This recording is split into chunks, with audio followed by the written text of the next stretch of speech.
Assalamualaikum warahmatullahi wabarakatuh.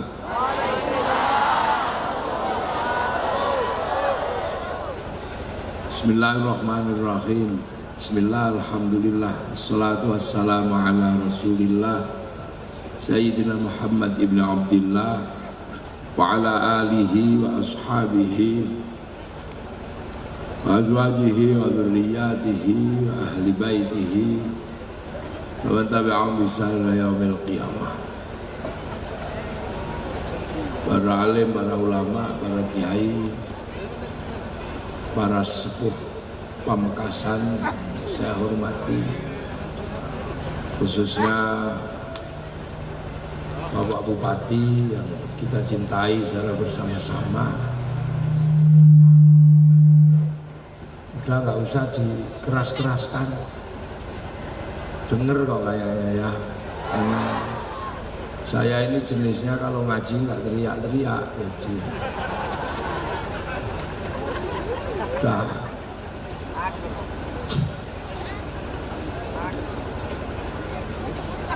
Para jajaran SKPD yang saya hormati, jajaran Forkompimda, Bapak Wakil Bupati yang saya hormati, Bapak Wakil Bupati,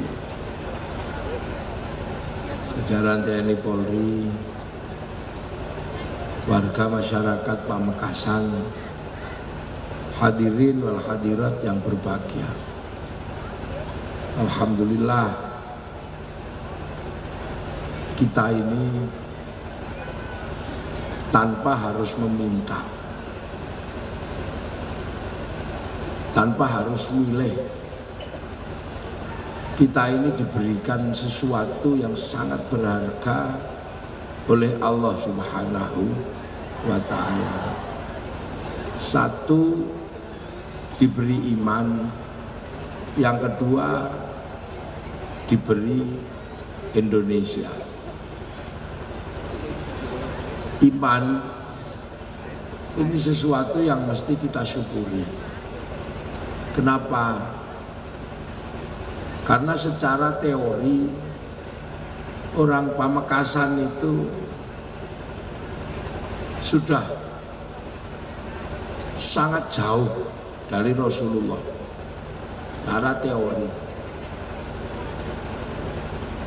Rasulullah itu orang Mekah yang membawa iman. Pamekasan itu Madura, posisinya di tengah-tengah, air aja susah kalau lagi kemarau karena lagi nanam baku. Kalau ada air marah-marah orang. Kita ini sudah sangat jauh sekali. Naik pesawat itu sudah butuh waktu 10 jam. Tapi yuk kita ini alhamdulillah kok masih kebagian agamanya Allah Subhanahu wa ta'ala. Afrika itu dekat dengan Rasulullah, cuman melewati Mesir. Itu tidak semuanya kebagian. Afrika itu cuman melewati Mesir, nggak kebagian. Negeri-negeri di pedalaman Afrika belum mengenal iman kepada Allah. Eropa itu hanya ngelompati negara namanya Maroko. Dari Maroko melewati kota besar namanya Casablanca, terus melompat daerah namanya Tangier. Itu nggak kebagian agamanya Allah. Lah kita ini udah jauhnya luar biasa, masih kebagian agamanya Allah. Ini sesuatu yang harus disyukuri. Kita masih kebagian, walaupun bagiannya nggak sama. Ada yang dapat bagian banyak, ada yang bagiannya cuma sedikit. Namanya daerah itu kalau sudah jauh, bagian banyak alhamdulillah, kebagian sedikit alhamdulillah. Makanya di Pamekasan ini bagiannya nggak sama karena sudah jauh. Quran 30 juz, Ya ada yang cuman kebagian Yasin, alhamdulillah. Ada yang cuman kebagian kulhu, alhamdulillah. Ada yang cuman kebagian bismillahirrahmanirrahim. Itulah orang Jawa. Makanya kalau urusan Quran, orang Jawa itu Rasulullah sudah dari dulu hafal. Makanya Rasulullah tidak banyak-banyak, cuman menyatakan balighu anni walau ayat. Sampaikan dari aku walaupun satu ayat. Karena Rasulullah tahu Islam itu akan sampai di Pamekasan. Yang kelasnya tidak semua kelas grosir. Ada yang kelasnya pengecer. Nah kalau yang kelas grosir, para kiai inilah kelas grosir. Ajaran agama Allah digrosir semua sama kiai. Quran 30 juz digrosir semua. Tapi yang di depan ini kan rata-rata pengecer. Makanya kiai itu juga nggak ngotot. Yang penting kalau yang ngecer ya dikasih eceran kecil-kecil gitu. Ya yang ngecer cuman Yasin, ya dibikinkan bungkus kecil mereknya Yasinan. Yang kuatnya cuman ngecer kulhu, falak, nas, ya bikin eceran kecil namanya tahlilan. Nah kalau kuatnya cuman ngecer Bismillahirrahmanirrahim, ya bikinkan bungkus kecil apa? Suwuk, sakit gigi, semester. Lah ya makanya kalau di pesantren-pesantren kiai itu nggak ngotot. Apalagi Al-Quran punya jaminan. Apa? Inna nahnu nazzalna dzikra wa inna lahu lahafidun. Jadi Al-Quran itu dijaga sama Allah. Makanya para kiai yakin siapapun yang megang Quran pasti dijaga oleh Allah. Makanya kiai ini ngajak semua orang dijaga Al-Quran. Makanya, nah kekuatan jaganya kan beda-beda. Apalagi ada orang-orang tertentu yang kiai kadang nggak bisa jaga. Karena apa? Orang ini menghadapi masalah, jaganya susah. Maka biar dijaga Allah, diajak jaga Quran. Makanya kalau ada santri yang datang putus cinta, gitu. Saya mau bunuh diri ya, kenapa? Istriku diangkut sama sopir truk. Kiai juga nggak susah, ini nggak bisa jaga, jangan-jangan bunuh diri, maka disuruh jaga. Akhirnya dikasih ayat biar dijaga sama Allah. Akhirnya kasih ayat ini kamu baca 40 hari, insya Allah istrimu pulang dan kamu nggak akan kenapa-kenapa karena dijaga sama Allah karena ikut jaga satu ayat. Maka dikasih ayat innahu min Sulaiman wa innahu bismillahirrahmanirrahim alla ta'lu alayya wa'tuni muslimin. Nah, itu makanya ayat konstitusinya ada. Nah itu caranya ulama. Ada yang suka kelahi, siapa yang bisa jaga preman? Nggak ada yang bisa jaga. Tapi ketika dia punya satu ayat, insya Allah dijaga sama Allah, karena Allah jaga ayatnya itu. Makanya tukang kelahi pun dikasih jagaan satu biasanya apa? Idza batostum jabar pok semaput gitu. Nah itu cara. Undang-undangnya ada. Inna nahnu nazzalna dzikra wa inna lahu lahafidun. Tukang manah itu, tukang berburu, kasih satu ayat biasanya biar berburu dijaga Allah karena dia kadang ya nggak sholat, kadang ya apa. Kasih wa ma romaita id romaita walakinallaha roma. Akhirnya buruannya ke sana, panahnya ke sini, belok gitu ngejar. Loh makanya Al-Quran itu bagi orang Indonesia kadang gunanya aneh-aneh. Ada yang dipakai nempeling orang, ada yang pakai mencintai kekasihnya, biasa. Nah yang lebih parah kadang ada orang dikejar polisi karena nyuri. Nah orang ini kan susah jaganya karena jangan-jangan nggak terjaga. Maka biar orang seperti ini pun ikut terjaga, kasih satu ayat. Apa? Ya ayat waja'alna min baini aydihim sadda wa min khalfihim sadda fa aghshaynahum fahum la yubsirun. Ini kan caranya ulama dulu agar semua dijaga oleh Allah. Itu dan itu hanya ulama-ulama Nusantara yang ngerti itu. Yang lain wah itu bid'ah, jangan gitu.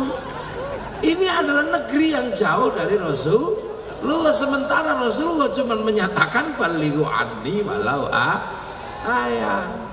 Makanya jangan heran ada laki-laki datang, kenapa nak? Saya sedih sekali. Kenapa kamu? Istriku. Yai, kenapa istrimu? Cerewetnya luar biasa, nggak ada benernya saya. Nah terus nggak tahu lagi saya mau bunuh diri apa gimana? Ini punya istri yang saya cintai tapi cerewetnya luar biasa.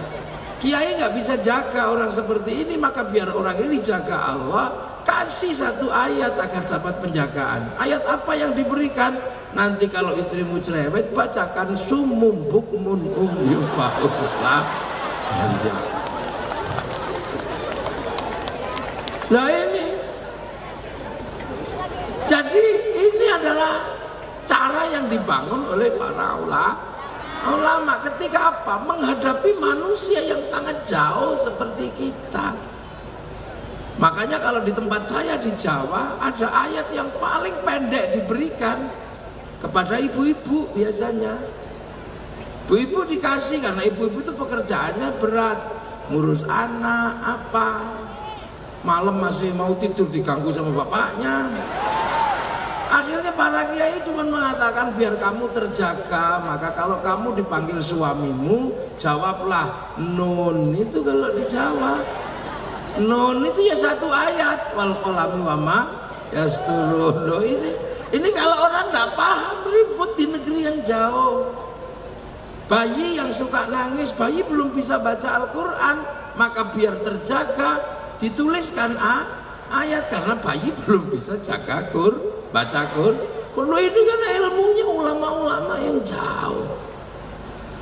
Karena cuman walaupun satu ayat, makanya ya kita ini bersyukur betul sudah sejauh ini masih kebagian. Terima kasih. Dan nanti kalau Al-Quran disuruh pulang, Quran pulang, kan semuanya pulang Quran itu. Semua Quran pulang, yang ditulis di mushaf pulang ayatnya, tinggal kertasnya. Yang ditulis di kayu pulang Qurannya, tinggal kayunya.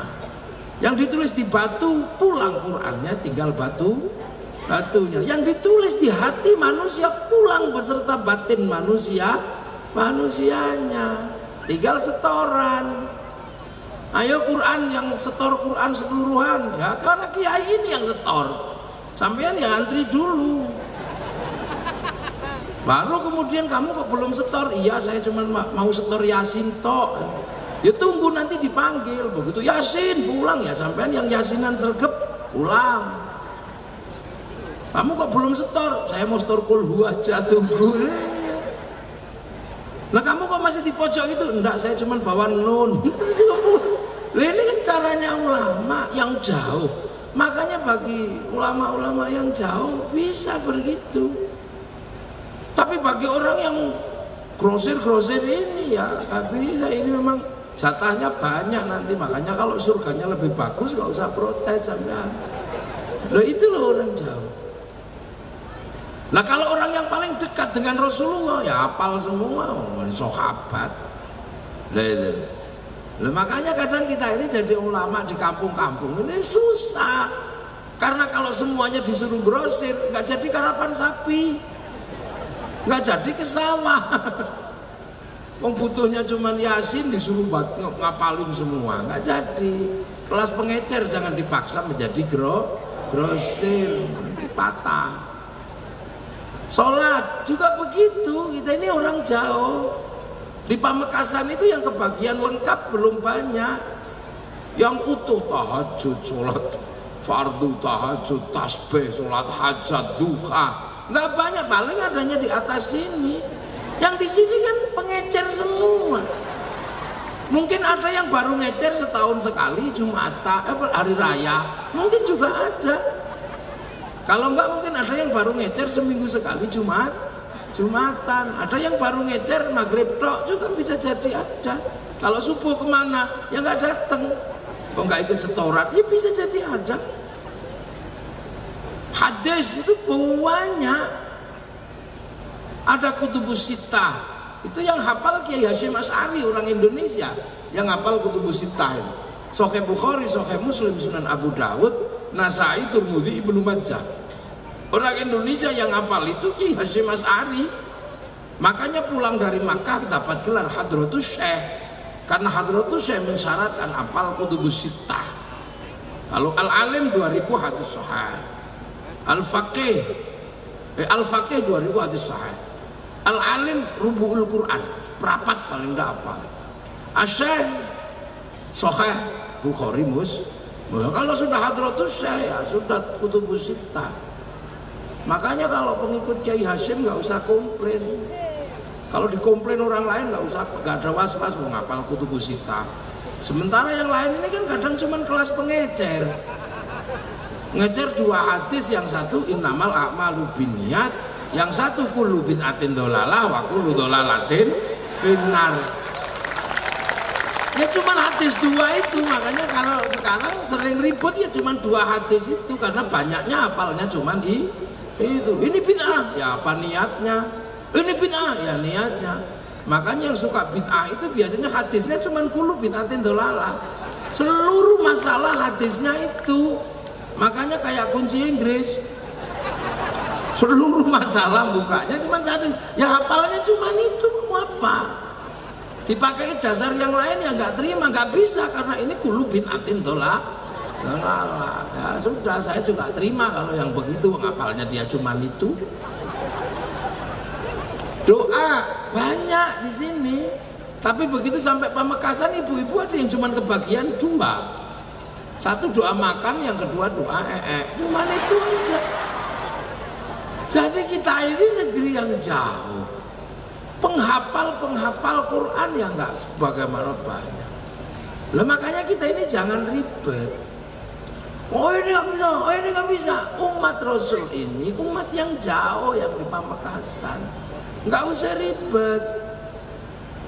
Kalau mau nyontoh, ya zaman Rasul itulah contoh yang paling komplit bagaimana Rasul mengajari umatnya. Yang pinter banyak, yang kelas Sayyidina Ali ada. Tapi kalau kemudian yang kita contoh semuanya kelas Sayyidina Ali, ketika sholat dipanah kakinya nggak kerasa. Lah orang Pamekasan tempatnya di mana coba? Sayyidina Ali dipanah kakinya nggak kerasa, lah kita Allahu Akbar tengok-tengok. Oh sarungnya bolong, ada ting ting ting, bakso. Orang begini coba tempatnya di mana? Loh makanya di zaman Rasul ya diajari yang model kayak kita, yang badui-badui itu diajarkan. Ketika sahabat yang pinter-pinter sholat di depan bisa bareng Rasul, lah yang di belakang ikut temennya. Tak apa, Tuhannya kelihatan nggak? Enggak. Akhirnya mogok. Lu sahabat yang tidak terlalu pintar mogok, komplain sama Rasul, ya Rasul, sholat itu susah. Kenapa? Tuhannya nggak kelihatan. Lah kenapa? Ribuan tahun orang Arab itu beribadah ada patungnya. Tiba-tiba Islam mengajarkan Tuhan nggak ada wujudnya ya susah. Yang pinter-pinter nggak ada masalah, wong dekat dengan Rasul buka wifi ya ikut wifi-nya Rasulullah ya khusyuk. Nah yang badui-badui di belakang ya akhirnya mogok. Rasul apa marah gitu? Ya enggak, ya Allah, umat saya sebagian bisa sebagian nggak bisa, ini gimana ya Allah? Besok datang malaikat yang putih bajunya, hitam rambutnya, mengajarkan apa? Ya Muhammad, mahwal iman antum minabillahi wa malaikati wa kutubi wa rasuli wal yawmil akhir wa bil qadri khairi wa syarri min Allah ta'ala. Sudahkah? Mahwal Islam anta syahada an la ilaha illallah anna Muhammadur Rasulullah wa tuqimus salat wa tutiyaz zakat wa tasuma ramadan wa tahujjal baiti man istata'a ilaihi sabila. Sudahkah? Mahwal ihsan anta abudallaha ka'annaka tarahu fa illam takun tarahu fa innahu yaraka. Akhirnya Rasulullah dikasih jawaban, ya sudah, ibadahlah engkau kepada Allah ka'annaka, sebagaimana engkau taruh melihat Allah. Fa illam takun, apabila, tapi seandainya kamu kok gak bisa lihat Allah, fa innahu yaraka, sesungguhnya Allah lihat engkau. Oh gitu ya, iya. Akhirnya diajari. Jadi beribadah itu seperti kamu lihat Allah. Kalau kamu gak lihat Allah, yakin Allah lihat kamu. Oh ya sudah, kalau gitu bisa ya Rasul, seolah-olah lihat toh. Ya sudah. Allahu Akbar, cari Tuhanmu. Wah, nggak ketemu, malah ketemu panggung. Oh, kamu nggak ketemu, nggak denger, malah denger bakso. Ya nggak apa-apa, karena kamu sudah mencari Tuhanmu dan akhirnya kamu nggak ketemu. Tapi kalau kamu sudah lihat sesuatu, kamu jangan lupa kamu sedang diawasi oleh Allah. Makanya akhirnya yang bodoh-bodoh bisa sholat. Allahu Akbar.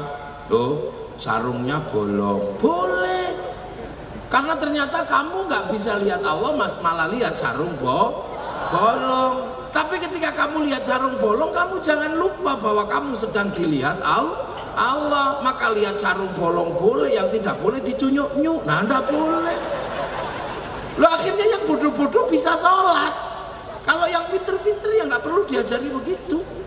Akhirnya orang jenis kayak Pamekasan bisa sholat. Allahu Akbar, tiba-tiba ada ding ding ding bakso. Ya kamu sudah berusaha mendengar Allah, tapi kamu nggak bisa, malah dengarnya bakso. Maka kamu ketika dengar bakso, jangan lupa kamu sedang diawasi Allah. Maka dengar bakso boleh, ya nggak boleh terus 2 mangkok Pak, lah nggak boleh. Lu betapa indahnya pelajaran Rasulullah untuk yang pintar, untuk yang bodoh. Jadi Islam itu nggak kemudian kaku gitu, enggak. Yang kelas pintar ya diajari dengan cara pintar. Lo ada sahabat namanya Sa'labah bin Abdurrahman. Itu diutus Rasulullah ke Madinah, di tengah jalan lihat perempuan mandi telanjang. Sa'labah bin Abdurrahman saking takutnya lihat perempuan telanjang, sumpah, aku nggak akan melek ya Allah, karena mataku sudah aku pakai melihat sesuatu yang bukan hakku. Dia nggak melek lagi seumur hidupnya, merem gini. Itu sahabat Sa'labah bin Abdurrahman. Nah kalau kemudian semua umat Rasulullah harus seperti itu, nah orang Pamekasan tempatnya di mana? Orang Pamekasan ini ada temboknya aja dilubangi. Jadi ini bukan sesuatu yang mudah ini. Lu makanya sendiri. Makanya sahabat-sahabat itu ada juga sahabat-sahabat itu yang aneh dan dimong semua sama Rasulullah. Makanya bagi Islam yang jauh kayak kita, ini ada contoh banyak. Ada sahabat dari kampung datang ke Rasulullah, nggak ada yang tahu ini orang mana. Tiba-tiba nyuk. Mat. Coba sampean bayangkan, Rasulullah diteriaki dari luar masjid, mat. Orang sak masjid itu emosi semua. Ya Allah, ini orang dari mana? Nggak punya sopan santun sama sekali. Masa Rasul dipanggil mat. Lu sementara sahabat sudah nggak berani manggil Rasul mat, itu nggak berani. Karena dilarang sama Allah, la taj'alu du'a ar-rasuli bainakum ka du'a ibadikum ba'dha. Kamu jangan panggil utusanku seperti kamu manggil temanmu. Lah kok tiba-tiba, makanya ada yang ya Habibullah, ya Syafi Allah. Lah kok tiba-tiba ada yang mat. Lah sahabat ini kan emosi. Maka kemudian mau ditempeling, Rasulullah jangan. Udah biar dia masuk. Akhirnya masuk dia nyuk. Enggak ada sopan-sopannya, langsung mat. Apa? Aku pengen kencing. Ya kencing lah, disuruh kencing, bukannya cari toilet. Langsung di depan Rasulullah dalam masjid, buka jubah, kencing di situ. Coba sahabat Umar nggak tahan lihat kelakuan orang, tarik pedang mau dipotong lehernya sama Sayyidina Umar. Rasulullah, Umar jangan, ini orang kurang ajar. Itu udah biarkan, gini juga santriku, ini anak dari kampung sana, memang di kampungnya kencingnya sembarangan, biasa aja. Gini juga santriku, ini santri Pamekasan, seandainya begitu. Saya nggak bisa bayangkan Rasulullah itu kayak apa. Itu akhirnya ya sudah. Akhirnya sampai Allah menurunkan ayat wajah amin aqsal Madinah menggunakan bahasa aqsa. Aqsa itu bahasa Arab untuk menjelaskan jauh yang nggak ketulungan jauhnya. Kalau jauh itu ba'id, tapi kalau aqsa itu nggak tahu juntrungnya di mana kalau sudah pakai aqsa. Makanya masjid yang paling jauh Masjidil Aqsa. Wajah amin aqsal Madinah. Loh itu dekat Rasulullah paling 500 kilo aja sebutannya Aqsa. Lah kalau Pamekasan apa sebutannya segini jauh? Makanya orang Pamekasan kencing-kencing dikit sebenarnya boleh-boleh juga sebenarnya. Jadi ngaku. Ada orang kampung dari desa terpencil pergi haji karena saking bodohnya dia nggak ngerti doanya haji. Tiba-tiba dia tawaf. Tawaf itu cuman ya karim, ya karim, ya karim, ya karim. Sahabat yang lain geger ya Rasul, ada aliran sesat ya Rasul. Lo sesat bagaimana? Masa ada orang tawaf dari siang sampai sore kok cuman ya karim, ya karim. Akhirnya Rasulullah nengok ke Ka'bah, bener ada orang tinggi besar ya karim, ya karim. Akhirnya Rasulullah yang ngikuti orang ini pengen ngerti orang dari mana.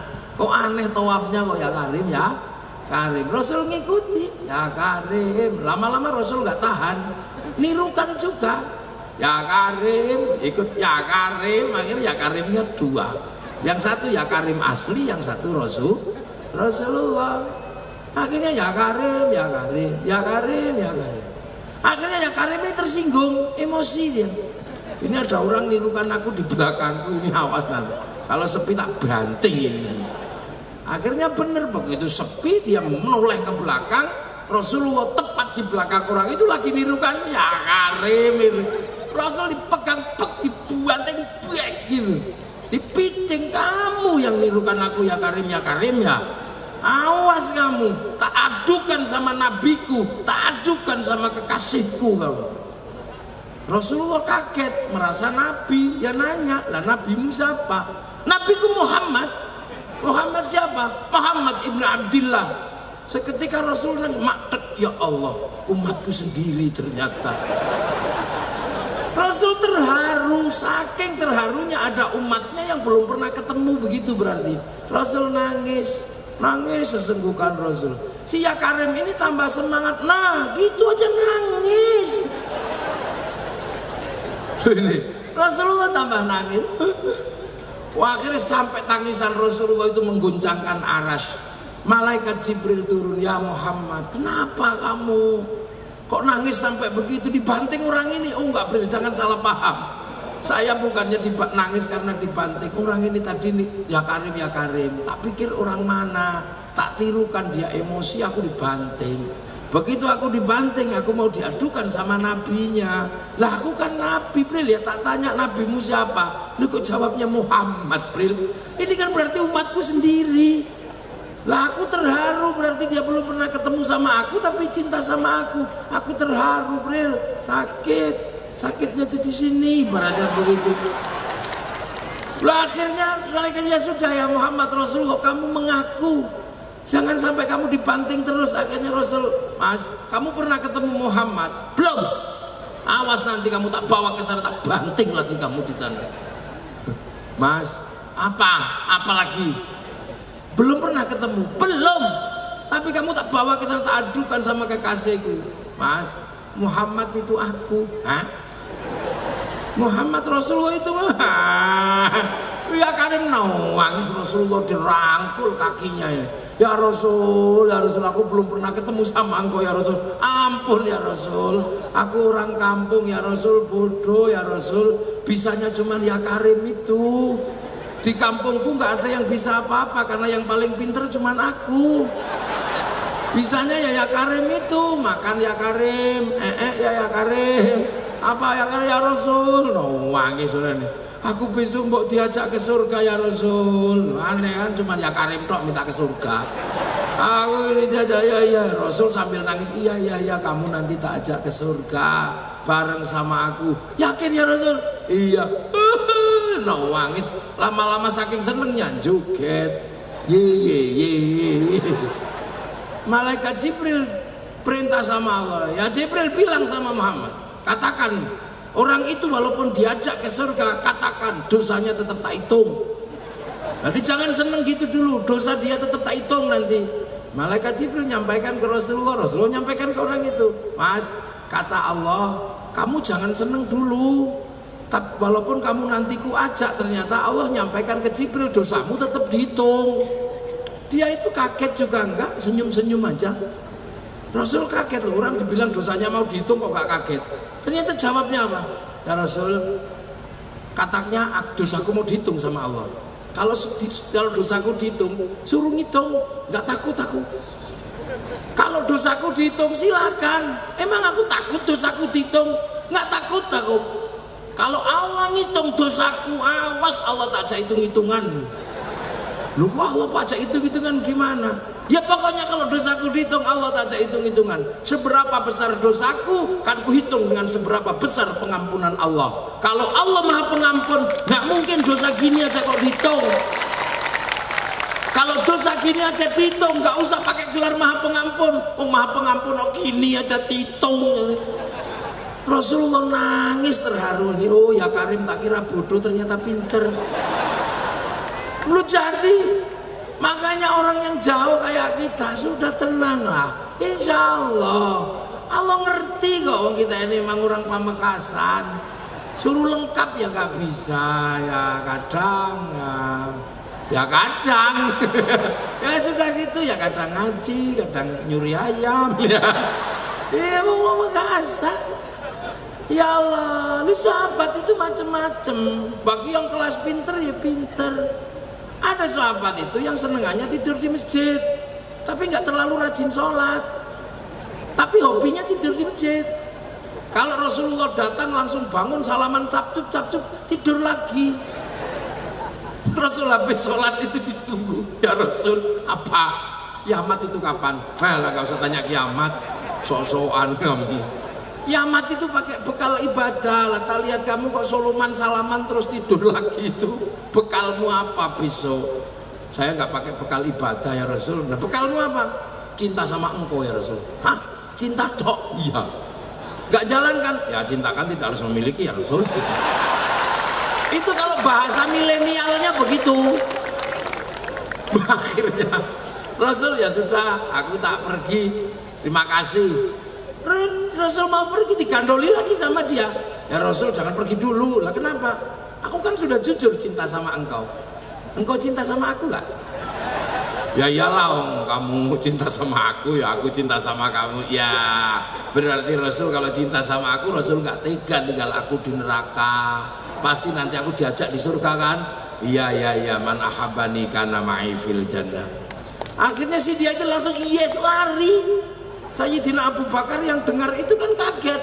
Masa orang nggak pakai modal gitu masuk surga? Masa modal seneng tok masuk surga?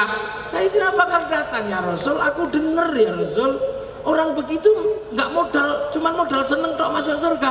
Iya Abu Bakar. Modal seneng tok? Iya Abu Bakar. Lah kalau dia modal seneng tok masuk surga, apalagi aku?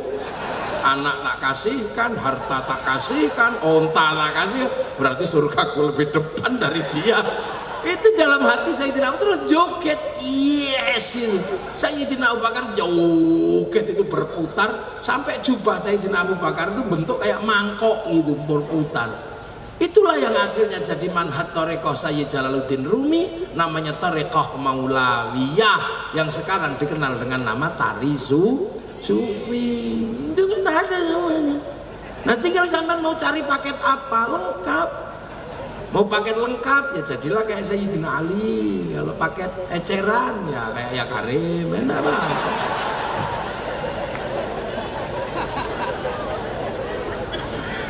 Umat Rasul itu macam-macam, beda-beda. Coba ada yang jauh tiba-tiba datang, ya Rasul, apa? Aku kangen. Oh iya. Dari mana? Kampung jauh ya Rasul. Kami suka merindukanmu. Aku punya teman namanya Sauban, gak ketemu sama engkau seminggu, turun 3 kilo kurusnya. Nah terus, sekarang kami berdua menghadapmu ya Rasul. Kami punya puisi rindu. Dibaca Rasul ya. Ya udah bacalah. Yang satu, Assalamualaikum, Assalamualaikum Zainal Anbiya, Assalamualaikum. Yang satu gantian aku, Anta Syamsun, Anta Badrun, Anta Nurun, Fauqa Nur, Anta Iksir wa Ghalib, Anta Misbahus Sudur. Coba. Akhirnya Rasul udah. Makasih, ini burdahku kamu ambil. Kasihlah selimut luriknya Rasulullah. Gitu. Orang ini saking senengnya berdua, lari, keliling kampung, dikejar sama sahabat yang lain, dikira nyuri. Enggak, aku enggak nyuri, kamu mesti nyuri. Enggak, aku enggak nyuri, aku muji Rasul. Bukannya marah, malah aku dikasih selimut luriknya. Masa iya, sumpah ya? Yakin. Berarti besok kalau kita ke sana menghadap Rasul seperti kamu, enggak apa-apa, udah situ aja besok. Akhirnya sekampung datang ke Rasul. Iya, nah di antara rombongan ada yang bawa duf, bawa kendang. Akhirnya sholawatan, ya Nabi, tutang. Rawame di hadapan Rasulullah. Sahabat Ali masuk, tambah rame. Sahabat Utsman masuk, tambah rame. Tiba-tiba di tengah keramaian itu sahabat Umar masuk, emosi. Apa ini tangtung bikin pusing. Kendangnya diambil, pecah. Nah itulah maka ada ulama yang mengharamkan terbang waktu sholawatan karena Sayyidina Umar bantingkan kendang. Loh, makanya haram, nggak boleh. Mana tadi tukang sholawatan? Nggak boleh karena Sayyidina Umar bantingkan kendang. Ayo, nggak boleh. Maka jangan pakai terbang kalau sholawatan karena Sayyidina Umar bantingkan kendang. Orang Pamekasan ingat, jangan pakai terbang. Sayyidina Umar bantingkan kendang. Loh, tapi kan itu Sayyidina Umar yang nggak boleh. Tapi di situ kan ada sahabat Ali, sahabat Utsman, Rasulullah. Yang tiga nggak apa-apa, ngapain yang satu ribut? Ya menurut ahli sunnah wal jamaah, asarus sahabat semua bisa jadi hukum. Ya tinggal di voting 3 lawan 1. Ya nggak apa-apa, mau yang 3 boleh kok. Tadi udah pusing, wah ini radikal ini. 3 lawan 1, yang satu nggak boleh nggak apa-apa. Terus diselidiki, ternyata Sayyidina Umar itu kenapa banting kendang? Urusannya bukan syariat, urusannya karena Sayyidina Umar itu orangnya keras, nggak suka nyanyian, nggak seneng. Orangnya kerasnya luar biasa. Kalau baca Quran orang kampung nggak ada yang berani dengar, serem. Bismillahirrahmanirrahim. Alhamdulillahirabbil alamin. Orang gini diem. Nah, kalau yang Sayyidina Utsman memang lembut. Bismillahirrahmanirrahim. Ayo, kenapa bilang Allah? Ayo, kenapa tadi begitu Bismillahirrahmanirrahim kok gak Allah gitu ya? Berarti orang Pamekasan memang jenisnya orang lembut,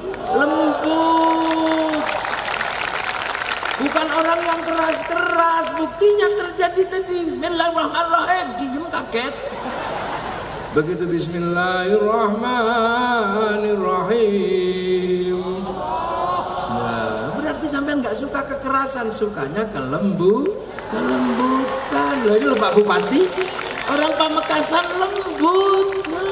Makanya kalau saya dengar orang Pamekasan keras-keras, tak uji malam hari ini, ternyata lembut orang Pamekasan. Kalau Sayyidina Ali lebih lembut lagi. Bismillahirrahmanirrahim.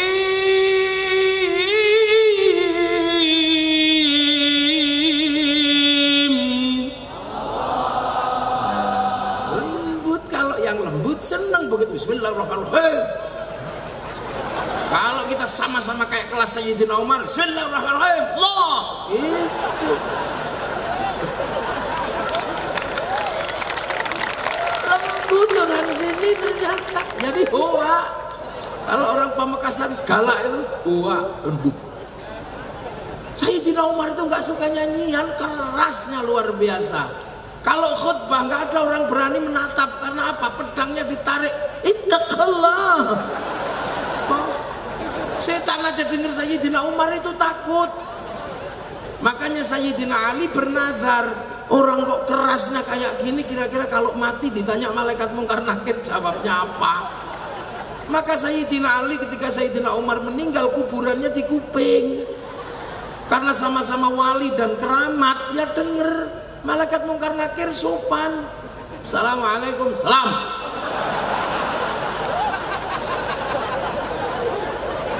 Siapa itu? Mungkar nakir ya Umar. Ada apa? Mau nanya sesuai protap. Pertanyaannya apa? Marobuka. Ya Allah. Nah apalagi? Udah itu aja nggak jadi. Ini yang cerita siapa coba? Yang cerita Sayyid Muhammad Alwi Al-Maliki.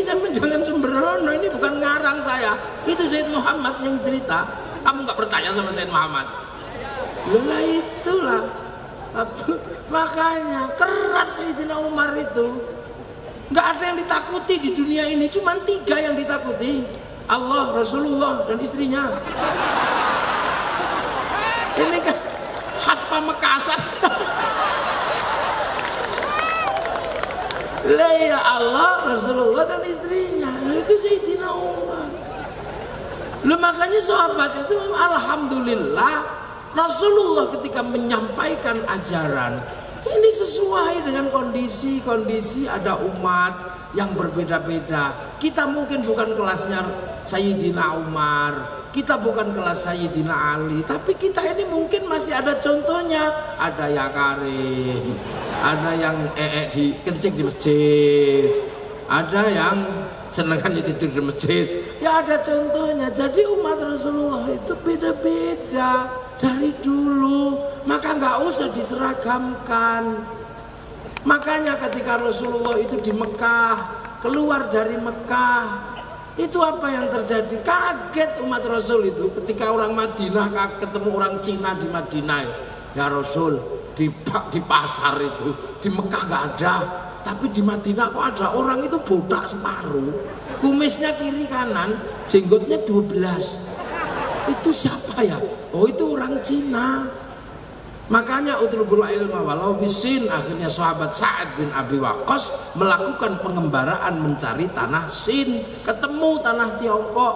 Maka sahabat Sa'ad hidup di sana. Pulang lagi, Rasulullah masih hidup, balik lagi ke Tiongkok. Pulang lagi, Rasulullah sudah nggak ada, maka sahabat balik ke Cina. Lu itu ketemu orang Cina aja kaget. Nah itu sahabat ke Madinah ketemu sama orang Yahudi. Sahabat kaget, ya Rasul, di pasar ada orang usil suka nipu. Nipu gimana? Perdagangannya jelek dibilang bagus, belum ada yang nawar, katanya ada yang nawar. Oh biasanya yang model begitu Yahudi. Kalau kamu mau lihat orang Yahudi gampang kok cirinya. Apa? Cirinya itu sudah tua, rambutnya hitam, giginya masih utuh, nggak punya jenggot. Kok bisa begitu ya Rasul? Iya, karena itu umatnya Nabi Musa. Nabi Musa waktu mau dicabut nyawanya sama malaikat Israel ditempeling. Malaikat pulang kepada Allah, ya Allah itu siapa? Mau tak cabut nyawanya kok aku ditempeling? Oh jangan macam-macam sama dia, itu Musa. Musa jangankan kamu, aku aja pernah dikomplain sama dia.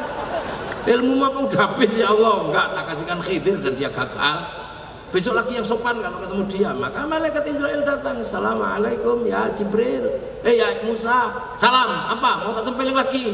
Enggak. Nyawamu udah expired. Waktunya kita cabut. Lah ya tapi besok bilang dong. Enggak, temanku sudah bilang rambutmu putih, jenggotmu semrawut, gigimu rontok. Oh kalau udah gitu ya cabut lah, cabut. Orang Yahudi mikir Nabi Musa dicabut nyawanya karena rambutnya putih, giginya rontok, jenggotnya semrawut. Maka orang Yahudi punya pekerjaan baru, nyemir rambut, memperbaiki gigi, nyukur jenggot, supaya kalau malaikat Israel datang, oh belum waktunya. Sehingga sampai di zaman Rasulullah urusan jenggot itu untuk menyelisihi orang Yahudi. Gitu loh. Maka orang sini terserah sampai mau berjenggot ya syukur, enggak ya enggak apa-apa. Lah ya itu kan urusannya jelas. Ada urusan antara Islam dan Yahudi dalam urusan jenggot. Tapi kalau sampai mau berjenggot ya sunnahnya harus dipakai, karena sunnah jenggot zaman Rasul itu kalau ketemu temannya dielus gini, terus mencium pipi kiri, pipi kanan, buka kepalanya, yang tua dicium ubun-ubunnya sama yang muda. Loh itu sunnahnya jenggot. Kalau cuman jenggotnya aja bisa dipanjangkan, yang sulit itu sama sunnahnya. Karena orang Madura kalau dilus ditunyuk, ini yang susah. Kalau jenggotnya mudah tinggal dipanjangkan, tapi kalau dilus-lus itu yang emosi. Lah itu loh, makanya orang sekarang nggak ada yang ribut lagi. Ribut masalah jenggot ya gara-gara Kiai Said Akil ya mengatakan orang jenggotnya panjang itu goblok. Wah kan ribut di mana-mana. Itu ada sebabnya. Santri itu punya sesepuh namanya Wali Songo. Wali Songo itu diyakini para sesepuh kita bahwa beliau adalah jalan Islam kita. Loh kok tiba-tiba ada orang mengatakan Wali Songo itu tidak ada. Dilala yang ngomong gitu salah satunya ada namanya kalau nggak salah Zainal Abidin apa siapa gitu. Itu jenggotnya panjang. Makanya akhirnya Kiai Said, oh dasar orang kalau jenggotnya panjang itu goblok. Maksudnya orang yang mengatakan Wali Songo tidak ada. Bukan semua orang berjenggot, bukan. Ya orang yang mengatakan Wali Songo nggak ada itu ternyata jenggotnya panjang. Maka dibalas sama Kiai Said, wah orang kalau jenggotnya panjang itu goblok. Nah orang ini balas lagi sama Kiai Said. Kiai Said itu yang goblok. Masa penerus Wali Songo mengatakan orang berjenggot itu goblok, padahal seluruh Wali Songo itu berjenggot. Lah katamu kemarin Wali Songo kok nggak ada, kok sekarang ada dan berjenggot. Tapi kan digoreng terus oleh orang yang bawa bimoli kemana-mana. Goreng ini, itu aja asalnya urusannya. Jadi bukannya kemudian semua orang berjenggot goblok, bukan. Yang alo-alo Wali Songo itu nggak ada, itu loh jenggotnya panjang. Loh itu asalnya loh. Makanya nah Yahudi itu suka-suka diajak. Makanya sampai zaman Rasulullah urusan jenggot itu adalah urusan menyelisih orang Yahudi itu kalau nafsiri Quran suka-suka diajak. Ya ayuhan nasi manusia, inna khalaqnakum min dzakari wa unsa, aku bikin kalian laki-laki dan perempuan. Tafsirnya beda.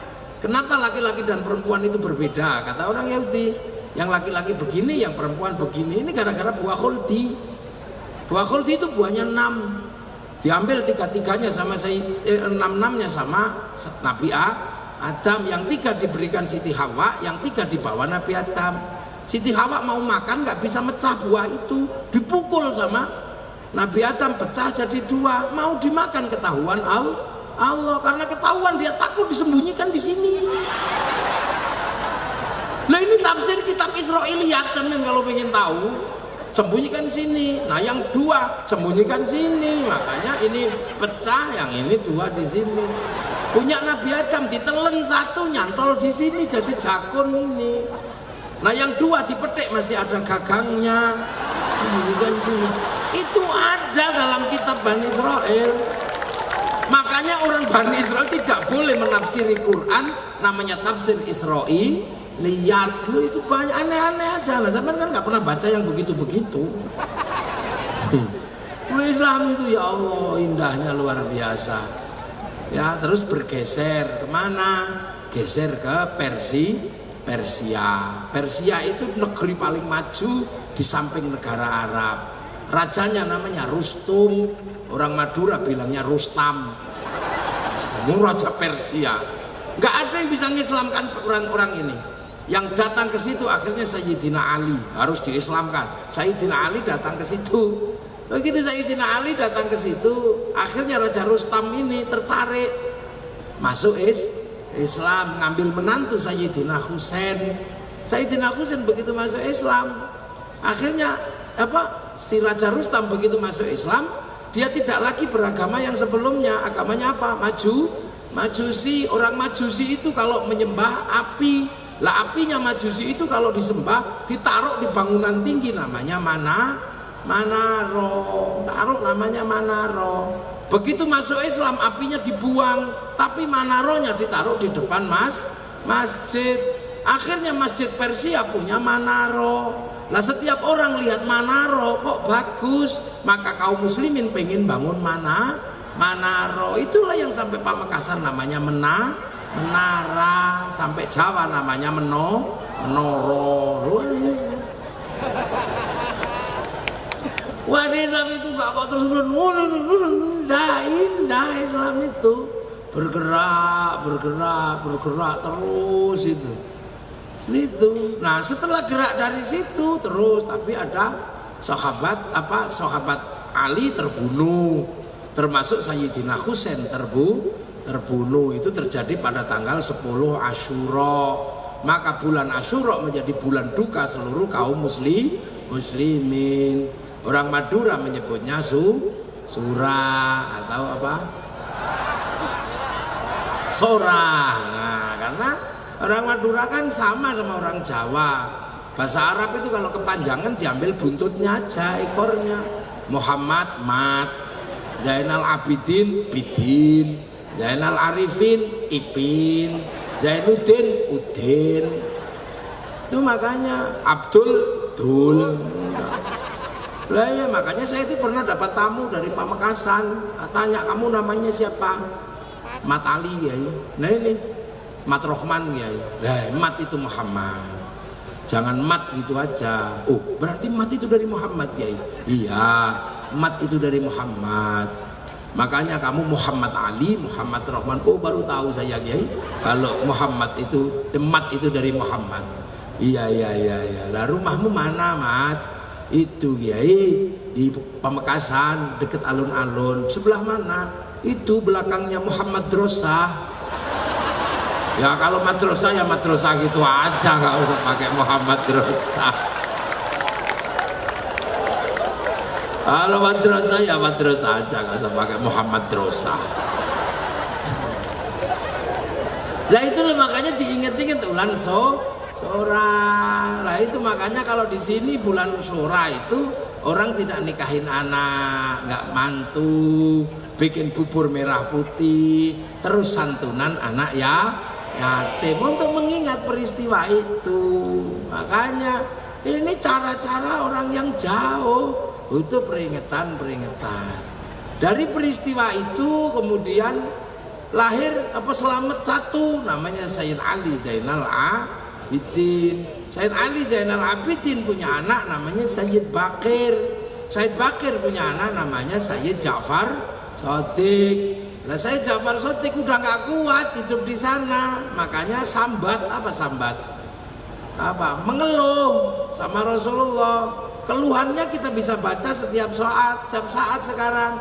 Allahumma sholli ala Sayyidina Muhammad wa ashghilil zalimin bil zalimin akhrijna min bainihim salimin wa ala alihi wa sahbihi ajma'in.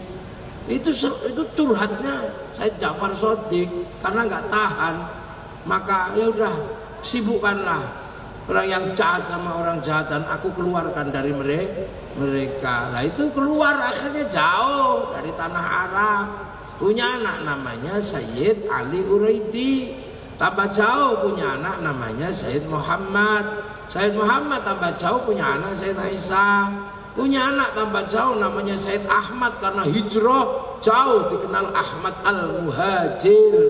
Sayyid Muhajir tambah jauh punya anak namanya Sayyid Ubaidillah, punya anak Sayyid Alwi, punya anak Sayyid Muhammad tambah jauh punya anak Sayyid Alwi, punya anak Sayyid Ali Khalil Qasam tambah jauh punya anak Sayyid Mirbat, tambah jauh punya anak Sayyid Alawi Amil Faqih, tambah jauh punya anak namanya Sayyid Abdul Malik sampai Mongolia, tambah jauh punya anak namanya Sayyid Ahmad Jalaluddin, tambah jauh punya anak namanya Sayyid Muhammad, tambah jauh punya anak Sayyid Jamaluddin Al-Husaini Al-Kabir yang akhirnya dikenal dengan nama Syekh Jumadil Kubra, punya anak Sayyid Ibrahim Asmoro Kondi, tambah jauh punya anak Raden Rohmat Sunan Ampel pindah Surabaya.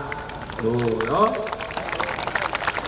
Lah Sunan Ampel punya murid, gitu kan, punya anak namanya Raden Maktum Sunan Bonang. Sunan Bonang punya murid, Sunan Bonang punya murid namanya Sunan Kalijaga. Sunan Kalijaga punya murid Sunan Geseng.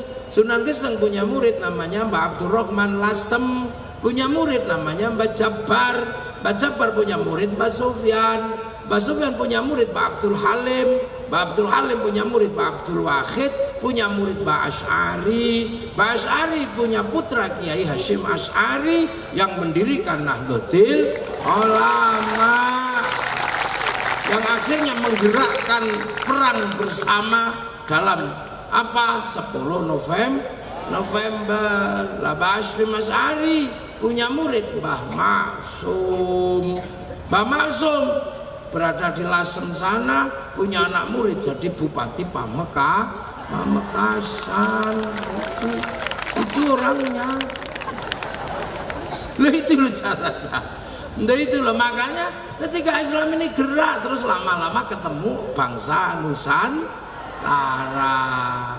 Nah bangsa Nusantara ketika sampai ke sini orang Islam dari Arab sana, ini ketemu bangsa yang sedang hebat-hebatnya, ketemu bangsa yang lagi kuatnya, punya negara besar namanya Singasari,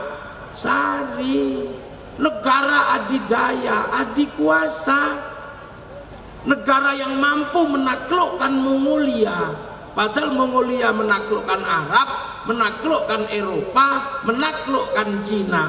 Itu ditaklukkan oleh bangsa Nusantara namanya Singasari. Itu panglima perangnya namanya Ronggolawe. Anak siapa? Anak Arya Wiraraja, orang Madura, yang mengatur strategi perang melawan Mongolia. Orang Madura namanya Arya Wiraraja. Kalian sudah nggak ngerti itu. Makamnya di mana? Kamu sudah nggak ngerti. Madura punya orang hebat yang mengatur bagaimana Singasari melakukan ekspedisi Pamalayu untuk menaklukkan Mongolia. Setelah itu Arya Wiraraja mengatur berdirinya bangsa besar namanya Majapahit. Jadi kingmakernya Majapahit ada di Pulau Madura. Orang Madura nggak ngertinya Sakera. Bahwa di tanah ini bersemayam orang yang mampu menyatukan Nusantara, yang punya kekuasaan sampai Korea Selatan, sampai Madagaskar. Itu yang ngatur semuanya orang Madura, namanya Arya Wiraraja. Anak milenial nggak ngerti.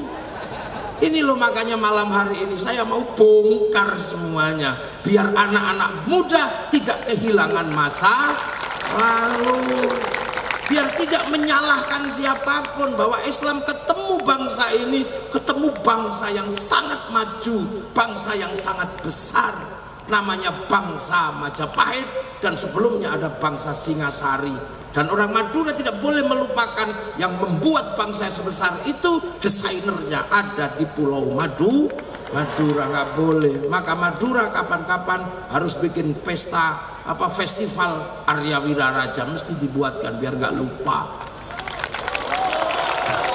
Iya, memang pusat kekuasaannya ada di Majapahit, di Mojokerto, tapi desainernya ada di Madura. Jadi ada king, ada kingmaker. Jadi itu nggak ngerti anak sekarang mana. Taunya Arya Wiraraja nama terminal di Sumenep, itu aja. Jangan main-main sampean. Orang hebat di sini yang membuat bangsa ini disegani oleh seluruh dunia. Mongolia punya kapal yang sanggup mengangkut 1.500 tentara, 500 kuda. Kapal yang paling ditakuti. Sama kapal Kertanegara dihajar karena kapal Singasari sanggup mengangkut 1.500 tentara, 2.500 tentara, 1.500 kuda.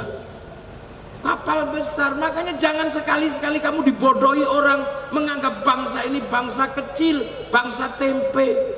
Bangsa ini bangsa besar, apapun dimiliki oleh bangsa ini. Orangnya kecil-kecil tapi orangnya kuat-kuat. Apa yang tidak dimiliki bangsa ini? Mari kita hitung satu-satu. Ya, orang Cina punya kisah cinta namanya Sampai Ing Tai. Orang Eropa punya kisah cinta Romeo Juliet. Orang Arab punya Kais dan Laila.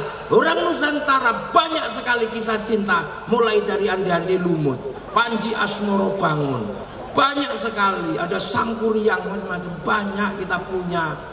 Orang Eropa punya laki-laki kuat namanya Samson. Kita punya Bantung Bondowoso, kita punya Joko Tole, kita punya si Pahit Lidah. Apa yang kurang kuat dari bangsa ini?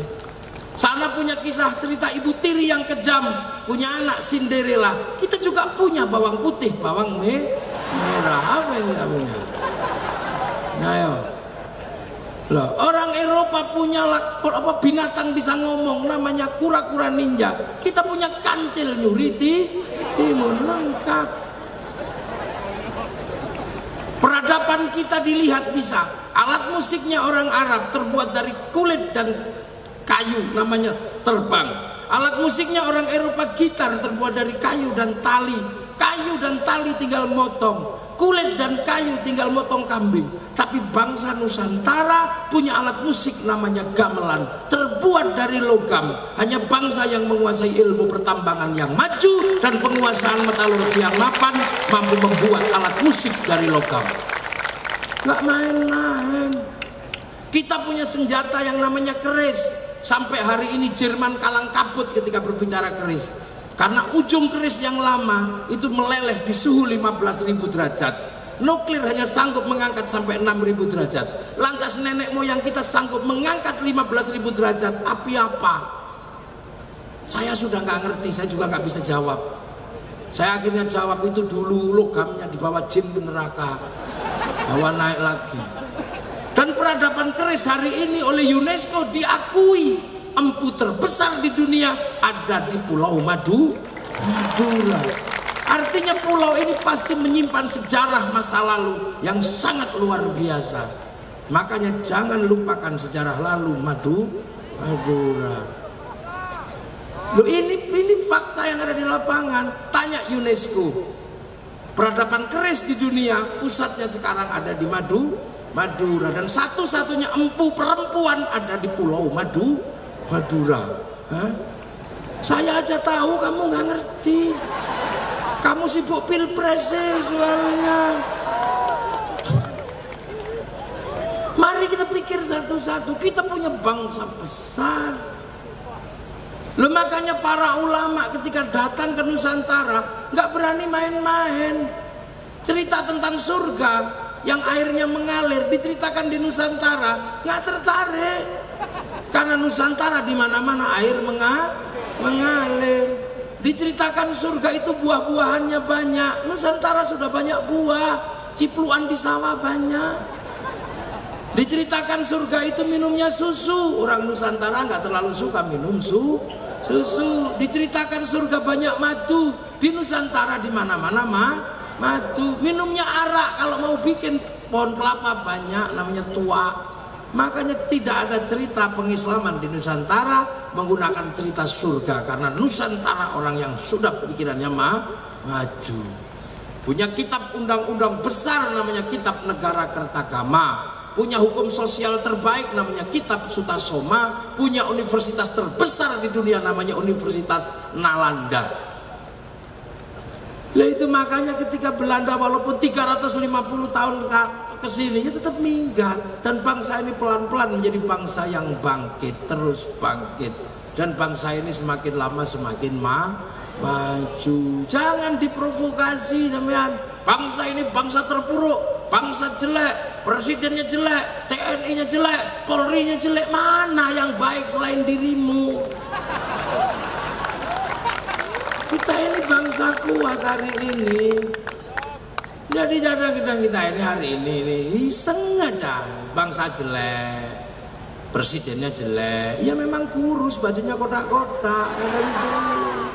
Begitu itulah wajah presiden Indonesia, sama mirip kayak orang Madura, kurus-kurus aja kotak. Ya kita kita terima ketentuan Allah, ya sudah, beliau jadi presiden, ya sudah. Kita punya TNI, ya sudah, alhamdulillah. Ini semua dulu siapa yang bangun? Kok tiba-tiba semua sekarang menjadi Muslim? Padahal ini negara Hindu terkuat di dunia. Candi terbesar ada di Nusantara, namanya Prambanan, candi Hindu. Candi Buddha terbesar di dunia ada, namanya Borobudur. Kok tiba-tiba sekarang menjadi bangsa Muslim terkuat di dunia? Masjid terbesar ada di Indonesia, terbanyak di Indonesia. Orang hafal Quran terbanyak di Indonesia. Orang pergi haji terbanyak di Indonesia. Orang pengajian terbanyak di Indonesia. Kok bisa? Sampai mestinya pakai nalar yang canggih. Kenapa negara Hindu terbesar di dunia tiba-tiba berubah menjadi negara Muslim terbesar di dunia? Apa ini BEM salah BEM? Bukan. Ini pekerjaan orang-orang yang hebat, yang mampu mendesain bangsa baru, namanya bangsa Nusantara. Butuh social engineering, butuh political engineering, butuh kedewasaan dalam sikap mengemban misi perubahan di Nusantara. Dan itu siapa? Para wali. Wali itu siapa? Wali itu orang-orang yang download programnya Allah. Innalladzina qalu rabbunallah tsumma istaqamu tatanazzalu alaihimul malaika. Jadi konsultannya wali itu malaikat. Karena apa? Mas takomu download, ya Allah 3 tahun download. Kalau kita kan nggak pernah download, dijak download 2 jam tidur. Tadi istighosah nggak nyampe 1 jam kayaknya. Ya Allah. Makanya kita ini nggak punya wifi. Makanya jangan sok-sokan punya program download, enggak, cari wifi nggak mau. Maka orang kayak kita yang penting ada wifi gratisan. Wifi gratisan, wifi-nya siapa? Wifi-nya para wali. Maka kita dibiasakan ila ruhi ila hadrat itu namanya .co.id. Lah kita ini nggak bisa bukan download sendiri.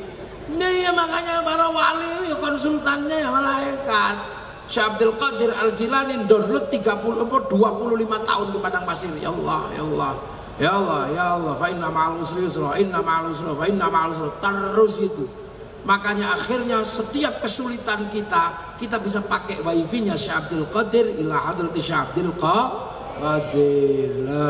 Sunan Kalijaga download 3 tahun, la haula wala quwata illa billah.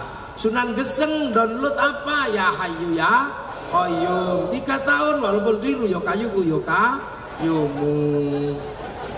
Enggak keliru, iya. Saridin suruh download 3 tahun, download Allahu Akbar, keliru lawa bubar. Lah orang dulu mulut lokal. Mbah Hasyim Asy'ari mendirikan Nahdlatul Ulama download juga. 3 tahun berjalan dari hulu sampai hilir Sungai Brantas, ngatamkan surat Kahfi. Terus setiap malam gak pernah tidur, melakukan sholat hajat 2 rakaat. Rakaat pertama surat At-Taubah 41 kali, rakaat kedua surat Kahfi 41 kali. Lah kita kolhu aja jarang-jarang. Yang gak punya wifi kita ini. Makanya para wali ini ngerti betul ini bangsa diapakan. Karena nenek moyangnya para habaib, para wali ini dulu dzurriyyah Rasul semua, punya pengalaman kehilangan tanah air, dihabisi sama Yazid bin Muawiyah, sampai akhirnya terdampar terlunta-lunta di pulau-pulau yang jauh, menjadi orang-orang yang asing di negeri yang jauh.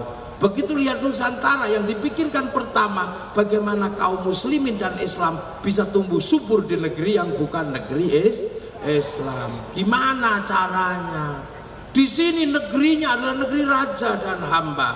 Raja kekuasaannya mutlak. Nggak mungkin hamba ini bisa bisa menolak kehendak raja. Kastanya banyak.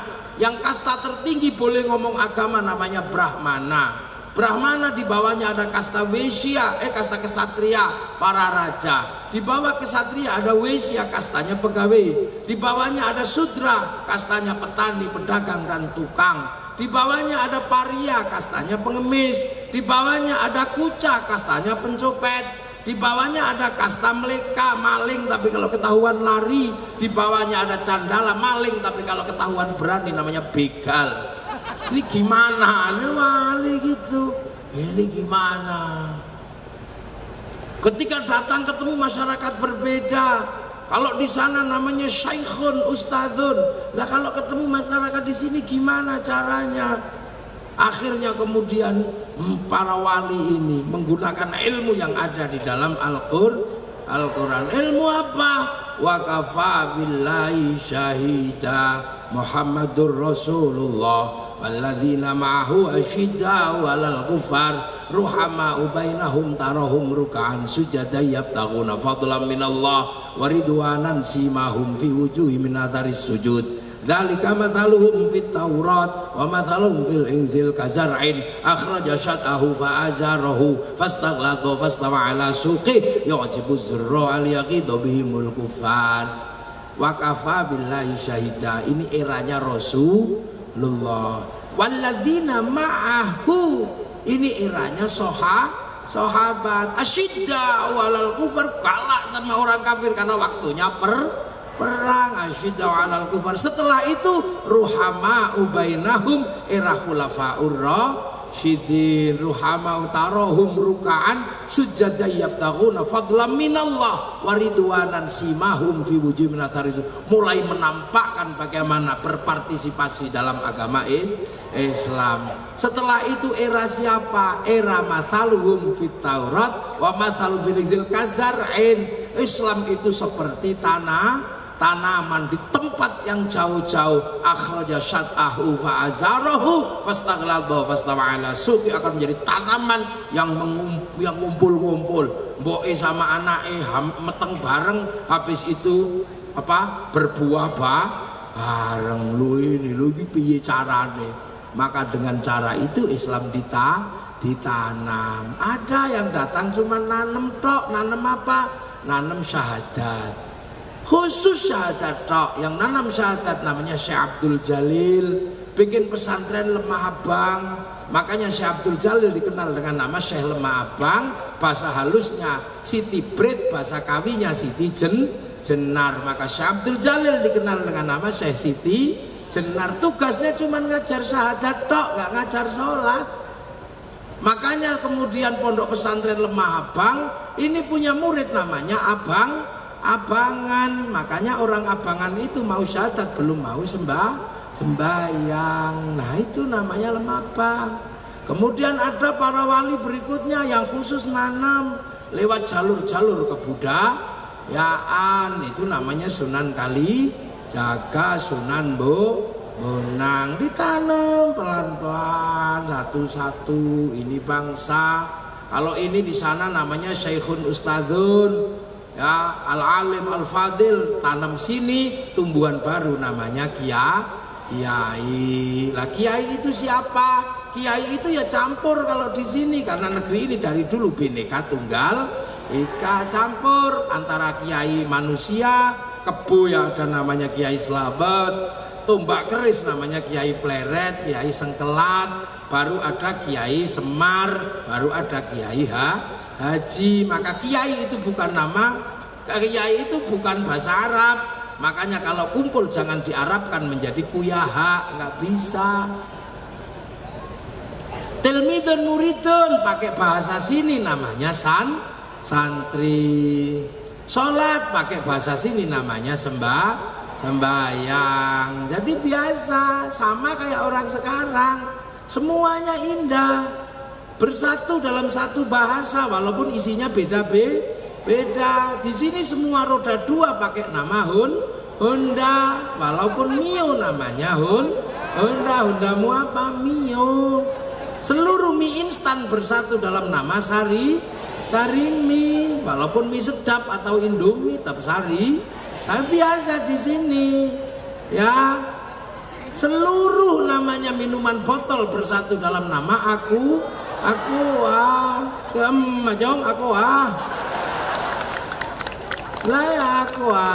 Seluruh pompa air bersatu dalam nama Sanyo, seluruh pembalut bersatu dalam nama Suftek.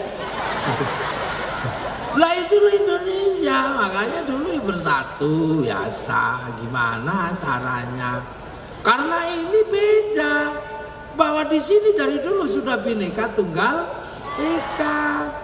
Itu Islam datang bawa lakum dinukum waliyadin. Di sini sudah rukun karena perang antar agama sudah diselesaikan tahun 825. Bangsa Nusantara sudah selesai perang agama antara Hindu sama Buddha. Hindu waktu itu bangsanya namanya Sanjaya, Buddha bangsanya namanya Shailendra. Raja Shailendra namanya Garung, anti Hindu. Setiap dapat orang Hindu dibunuh. Sampai akhirnya Raja Hindu pergi ke India belajar ilmu arsitektur, pulang namanya Gunadarma. Akhirnya orang Buddha setelah menang perang Semaratungga, ini bikin candi nggak bisa karena bodoh semua. Akhirnya dapatlah orang Hindu namanya Garung, namanya Gunadarma, membuat candi Buddha. Akhirnya candi Buddha dibangun oleh arsitek Hindu. Lahirlah candi Buddha bernuansa Hindu, namanya Sambara Budura, yang akhirnya dikenal dengan istilah Borobudur.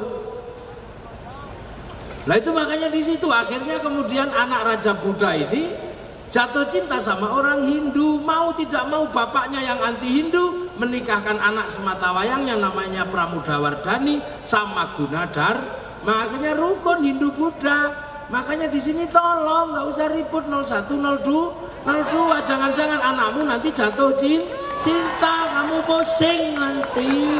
Ya. Dah, yang lalu biarlah berlalu. Yang lalu biarlah berlalu. Lagunya Pak Bupati. Nah, akhirnya rukun. Setelah itu yang Hindu dibikinkan candi Prambanan. Begitu Prambanan jadi rukun, Bala Putra Dewa pulang ke Palembang tidak ribut agama, Sriwijaya jadi besar. Sindok ke timur tidak ribut agama, Sindok mampu membangun Kadiri dan Singasari. Akhirnya Singasari nggak ribut agama, jadi besar menaklukkan dunia diatur sama orang Madura namanya Arya Raja. Akhirnya jadi Majapahit negara baru, dan Majapahit mempersatukan puluhan bangsa dengan satu slogan Bhinneka Tunggal Ika. Jadi itu bahasa lama, dan hari itu rukun saling jaga. Yang Hindu jaga Buddha, yang Buddha jaga Hindu. Majapahit menjadi besar. Jadi kalau kemudian di Pamekasan ada Banser jaga gereja, nggak usah kaget, karena itulah warisan asli bangsa Indonesia. Di Bali yang jaga masjid pecalang, di New Zealand yang jaga masjid orang Nasrani. Itu kehidupan bangsa di Nusantara. Makanya hari ini banyak sekali yang tidak mengerti. Jadi bukan nggak usah dicari ini dalilnya ada tidak. Loh, kalau situasi aman nggak perlu ada yang jaga. Ini yang kadang kita ini punya warisan bangsa. Bangsa ini warisannya banyak. Warisan celurit itu bukan bikinan tahun 1945. Celurit itu warisan masa lalu bangsa Madura yang mecong. Ini bangsa Madura ini bangsa tersendiri, suku tersendiri. Makanannya beda dengan makanan suku Jawa di sana beda. Yang di sana siji, yang di sini setong. Mana ini bangsa ini? Jadi satu-satu mesti dijelaskan satu ini berpaham ini bangsa. Nah di sana diajarkan wala yakhuddu ala ta'amil miskin. Di sini sudah terjadi makan tidak makan kumpul. Maka setiap kumpul pasti dikasih makan. Lah gak tahu dikasih makan tidak? Kasih lah itu. Makanya kalau ada orang mati ya makan. Ada tasyakuran makan. Maka kalau ada orang ribut, orang mati kok pada nyuguhin makan. Kita ini bangsa Indonesia. Loh itu bisa ribet ya. Kemudian para wali bekerja lagi. Oh sudah mulai bisa. tapi raja dan hamba harus disatukan. Maka lahirlah konsep baru untuk menyatukan raja dan hamba, namanya konsep musyarakah, yang akhirnya dikenal dengan bahasa masyarakat. Nah, kalau sudah bahasa di masyarakat, raja dan hamba tidak boleh saling menindas, maka raja dan hamba saling bertanggung jawab. Konsep hidup bersama yang saling bertanggung jawab dicanangkan oleh Rasulullah dalam satu hadis, kullukum ra'in wa kullukum mas'ulun an ra'iyati. Maka mempersatukan raja dan hamba dalam ruang musyarakah yang saling bertanggung jawab, dileburlah raja dan hamba dalam konsep Rasulullah namanya ra'iyah, yang akhirnya diserap ke bahasa Indonesia menjadi rakyat. Dan satu-satunya bangsa muslim dunia yang sanggup mengambil kalimat ra'iyah untuk menyebut warga bangsanya hanya ulama Indonesia. Nah, kita mau cari yang Islam mana lagi? Itu sudah Islam luar biasa. Nah, kalau sudah ra'iyah jangan ribut saling mengkafirkan, karena kafir itu saling menyerang. Kalau hidup bersama namanya dhimmi, kalau sudah saling bertanggung jawab namanya ra'iyah. Makanya kalau sudah rakyat jangan dikafirkan lagi. Makanya tidak ada istilah kafir di peradaban ra'iyah, paling sebutannya non muslim. Loh ini loh. Maka kiai-kiai sepuh nggak ada yang kafir, nggak ada. Itu biasanya yang baru-baru. Iya lah, ra'iyah itu kalau ngumpul bicarakan nasibmu baik-baik. Al-Quran mengajarkan wasyawirhum fil amri, maka pertemuan para ra'iyah namanya musyawarah. Quran. Kalau musyawarah jangan menang-menangan sendiri. Tafassahu fil majalis fafsahu yafsakhillah, maka ruang musyawarah namanya majelis. Kurang Quran apa?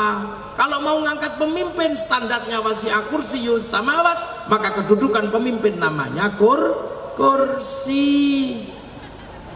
Nah, karena ini dulu Sunan Ampel membangun musyarakah dengan cara luar biasa. Punya murid dikirim ke Palembang namanya Aryo Abdillah, bangun musyarakah ra'iyah di sana. Punya murid namanya Datuk Ribandang, geser ke Sulawesi, membangun peradaban ra'iyah, musyarakah, musyawarah. Punya murid Khatib Dahyan, geser ke Kalimantan, membangun sistem musyawarah, musyarakah, ra'iyah. Maka ketika kemudian bangsa ini mampu membangun teritori ra'iyah, musyarakah, musyawarah yang dibangun oleh para wali, maka kawasan yang dibangun oleh para wali disebut wilayah, karena al-wali meninggalkan wilayah, dan wilayah itu dikasih nama Negara Kesatuan Republik Indonesia. Jadi kalau pertanyaannya, dunia sekarang sedang sangat luar biasa mengapresiasi bangsa Indonesia, adalah karena satu hal. Apa? Arab satu bangsa pecah menjadi puluhan negara, Eropa satu bangsa pecah menjadi puluhan negara, tapi bangsa kita puluhan bangsa bersatu dalam satu negara, Kesatuan Republik Indonesia, karena jasa para wali membangun wilayah. Maka biasanya orang yang tidak mengagungkan para wali, gak ngerti para wali, maka tidak mengerti wilayah, akhirnya terjebak kepada pengertian bangsa tauhid, bangsa kafir, dan bangsa yang tidak berasaskan Islam. Padahal bangsa ini satu-satunya bangsa yang menggunakan struktur paling Islam di dunia ini loh. Dan itu bukan bahasa sembarangan, bahasa musyarakah, ra'iyah, musyawarah, tertuang dalam apa? Dalam satu tulisan besar dalam Undang-Undang Dasar Negara Kesatuan Republik Indonesia. Maka situasinya berat. Kita puluhan bangsa jadi satu negara. Makanya jangan membayangkan penyelesaian lain untuk bangsa Indonesia. Kita jangan membayangkan bahwa Hizbut Tahrir akan mampu menyelesaikan Indonesia. Karena Hizbut Tahrir didirikan oleh Taqiyuddin An-Nabhani untuk menyelesaikan urusan bangsa Filistin, dan itu pun gagal. Makanya jangan kau bawa produk gagal ke Indonesia. Jangan, itu sudah gagal di Filistin. Kemudian ada namanya Ikhwanul Muslimin, didirikan oleh zaman oleh Hasan al-Banna untuk menyelesaikan problem Mesir dan itu gagal, maka jangan kau bawa ke sini. Hizbut Tahrir bukan khilafah tahriri, bukan khilafatun nubuwah, tapi dia khilafah tahririyah. Itu harus dibedakan. Cerita tentang khilafah itu cerita dalam alamatus sa'ah, cerita tentang tanda-tanda kiamat, dan kiamat itu masih sangat lama. Maka kemudian jangan kita bangun cerita kiamat sudah dekat, karena khilafahnya belum ada. Dan khilafah itu tidak mulai dari Indonesia, dia mulai dari Syam. Jadi nggak usah ribut di Indonesia, nggak di sini. Biasa aja. Makanya ya Allah, kadang saudara-saudara kita ini terlalu cepat bayangkan kiamat masih lama. Makanya kalau kemudian kiamat masih lama, maka gagasan khilafah dipercepat biar terlihat cepat, maka dibangun cerita kiamat sudah dekat. Tapi sudah terlanjur bangun cerita Dajjal, tapi kiamatnya masih jauh, Dajjalnya nggak keluar-keluar.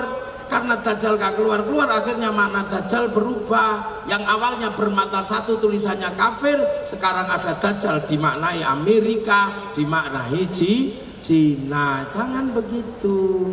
Kiamat masih jauh, masih panjang, masih ada santri yang berzikir, masih ada pondok pesantren. Inilah yang kadang nggak kita pahami, ya. Maka jangan bawa-bawa cara penyelesaian. Hizbut Tahrir nggak bisa menyelesaikan Filistin, jangan dianggap bisa menyelesaikan nggak sanggup. Sana satu bangsa jadi puluhan negara, kita puluhan bangsa jadi satu negara kesatuan Republik Indonesia. Maka penyelesaiannya penyelesaian bersama. Bendera penyelesaian Nusantara adalah merah putih, bukan bendera NU. Kalau bendera NU yang miliki cuma orang NU. Bendera Muhammadiyah punyanya orang Muhammadiyah. Bendera Coca-Cola punyanya orang Coca-Cola. Tapi yang mempersatukan bangsa ini itu merah putih, karena puluhan bangsa. Belanda paling marah sama merah putih. Merah putih berkibar, ditembak. Akhirnya para pendiri bangsa mengibarkan merah putih di atas rumah. Belanda masih curiga tiangnya dikasih tebu, masih curiga dikasih pisang, masih curiga dikasih kelapa, masih curiga dikasih padi, masih curiga datang ke rumah bawa tumpeng sama ingkung. Makan habis, ternyata Belanda cuma mau makan. Tapi hati-hati, kami punya siasat. Makanan kami habis, padi kami mengering, tebu kami mengering, kelapa kami mengering, pisang kami rontok, tapi kami masih punya sisa yang tegak, namanya merah putih. Makanya itulah bendera bangsa ini. Akhirnya Belanda marah selalu dengan merah putih, ditambahilah dengan bendera biru. Karena ditambah biru, santri lantas berdiri menyobek warna biru. Akhirnya terjadi peristiwa besar, perang sekutu di Surabaya. Ketika tidak ada yang sanggup menahan perang itu, yang berani mengambil alih perang adalah santri Nahdlatul Ulama yang dipimpin Kiai Hashim, bikin resolusi jihad tanggal 22 Oktober 1945. Karena adanya resolusi santri tanggal 22 Oktober, maka meledaklah peristiwa 10 November. Tanpa 22 Oktober tidak ada 10 November. Maka selain Hari Pahlawan, 22 Oktober diperingati menjadi Hari Santri Indonesia. Dan perang besar mempertahankan merah putih, ribuan nyawa untuk mempertahankan itu. Anak milenial tidak mengerti, karena merah putih bagi anak milenial hanya berharga 50.000. Makanya kadang anak milenial nggak ngerti kalau merah putih dulu minta darah dan nyawa, sekarang merah putih hanya minta kita mengangkat tangan. Makanya banyak yang beralasan musyrik, banyak yang beralasan bid'ah. Ini pasti waktu zaman perang nenek moyangnya tidak ikut perang.